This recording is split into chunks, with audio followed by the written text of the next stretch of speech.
নমস্কার বন্ধুরা, কেমন আছো সবাই? চলে এসেছি আরেকটি ভিডিও নিয়ে। আজকে আমি বানাতে চলেছি জিরা রাইস, আর সঙ্গে থাকছে একটু আলু ভাজা আর স্যালাড। প্রথমে চালটি নিয়ে নিলাম, একটু ভালো করে জল দিয়ে এবার একটু ধুয়ে নেব। তোমরা যারা আমার ফেসবুকে, ইউটিউবে নতুন বা ইনস্টাগ্রামে নতুন, তারা অবশ্যই আমাকে ফলো করে নিও, আমার চ্যানেলটিকে সাবস্ক্রাইব করে নিও। আমার চালটি ধোয়া হয়ে গিয়েছে। এবার একটি কড়াইয়ের মধ্যে একটু তেল দিলাম। আমি সচরাচর ঘি ইউজ করি না, অনেকে ঘি দিয়ে করেন, তো আমি সাদা তেল দিলাম, একটু জিরে ফোড়ন দিলাম, আর দিলাম কাঁচা লঙ্কা চিড়ে, আর দিলাম একটু কুচনো পেঁয়াজ।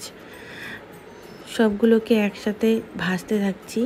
যতক্ষণ না পেঁয়াজটা ভাজা হচ্ছে ভালো করে, ততক্ষণ ভালো করে নাড়তেই থাকতে হবে। এরপর অন্যদিকে আমার ভাত হয়ে গিয়েছে। আমি কিন্তু দাওয়াত সুপার বাসমতি রাইস দিয়ে জিরে রাইসটা বানাচ্ছি।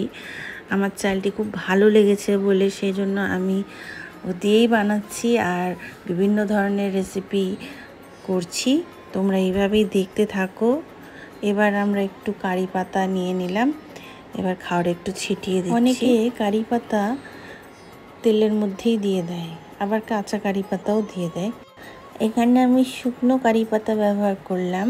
অনেকে তেলের মধ্যে কাঁচা কারি পাতা দিয়ে দেয়, তো আমার কাছে ছিল না, তাই আমি শুকনো কারি পাতাটাই দিলাম। আমার জিরে রাইস রেডি। এবার সার্ভ করব, সকলকে দেব। কেমন হয়েছে সেটা সবাই খেয়ে বলবে।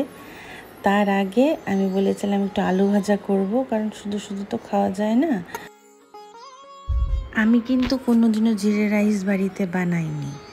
আমি এক দুবার খেয়েছি, তো সেই জন্য একটু ভাবলাম যে বাড়িতে একটু ট্রাই করি। আলু ভাজায় একটু হলুদ দিলাম, আর দিলাম একটু লবণ। আমার আলু ভাজা রেডি। এবার একটি বাটিতে আমি তুলে নিচ্ছি। সবশেষে বলি, আমার জিরে রাইস রেডি। তো এখানেও কিন্তু আমাকে অনুশ্রী হেল্প করেছে, পুরো রান্নাটা ও করেছে। পেছনে আমি আছি ঠিকই, কিন্তু করেছে ও। তো তোমাদের কেমন লাগলো কমেন্টে কিন্তু অবশ্যই জানাবে, আর তোমরা এইভাবেই সাথে থেকো।